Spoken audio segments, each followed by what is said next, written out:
شروع اللہ کا نام لے کر جو بڑا مہربان نہایت رحم والا ہے۔ اے چادر میں لپٹنے والے، اٹھو، اب خبردار کرنے لگو اور اپنے پروردگار کی بڑائی بیان کرو، اور اپنے کپڑے پاک رکھو اور شرک کی گندگی سے تو الگ ہی رہو، اور اس نیت سے احسان نہ کرو کہ اس سے زیادہ کے خواہاں ہو، اور اپنے پروردگار کی خاطر صبر کرتے رہو۔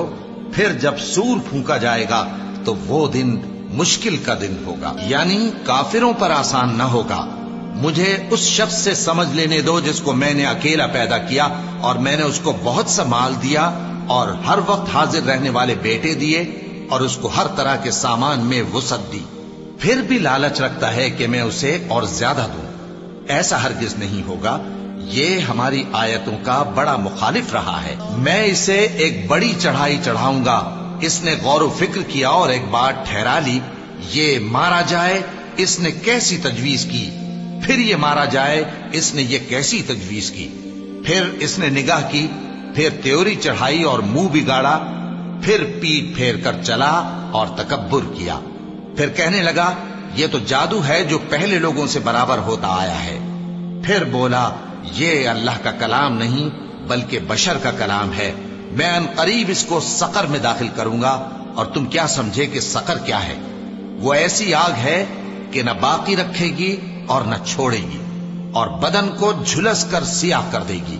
اس پر 19 داروغہ ہیں، اور ہم نے دوزخ کے داروغہ فرشتے ہی بنائے ہیں، اور ان کا شمار کافروں کی آزمائش کے لیے مقرر کیا ہے، اس لیے کہ اہل کتاب یقین کریں اور مومنوں کا ایمان اور زیادہ ہو، اور اہل کتاب اور مومن شک نہ لائیں، اور اس لیے کہ جن لوگوں کے دلوں میں نفاق کا روگ ہے اور جو کافر ہیں کہیں کہ اس مثال کے بیان کرنے سے اللہ کا مقصود کیا ہے۔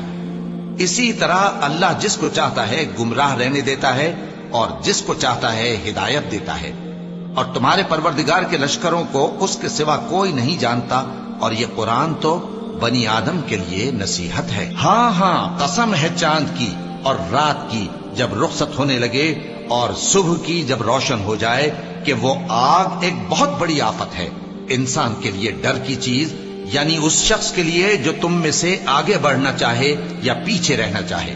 ہر شخص اپنے کرتوتوں کے باعث گرفتار ہوگا، مگر داہنی طرف والے نیک لوگ جنتوں میں ہوں گے اور پوچھتے ہوں گے، یعنی آگ میں جلنے والے گناہگاروں سے، کہ تم دوزخ میں کیوں پڑے؟ وہ جواب دیں گے کہ ہم نمازیوں میں شامل نہ ہوئے، اور نہ ہم فقیروں کو کھانا کھلاتے تھے، اور ہم بحث کرنے والوں کے ساتھ مل کر بحث کرتے تھے، اور روز جزا کو جھٹلاتے تھے، یہاں تک کہ ہمیں موت آ گئی۔ تو سفارش کرنے والوں کی سفارش ان کے حق میں کچھ فائدہ نہ دے گی۔ ان کو کیا ہوا ہے کہ نصیحت سے روگرداں ہو رہے ہیں، گویا گدھے ہیں کہ بدک جاتے ہیں جو شیر سے ڈر کر بھاگ جاتے ہیں۔ اصل یہ ہے کہ ان میں سے ہر شخص یہ چاہتا ہے کہ اس کے پاس کھلی ہوئی کتاب آئے، ایسا ہرگز نہیں ہوگا۔ حقیقت یہ ہے کہ ان کو آخرت کا خوف ہی نہیں۔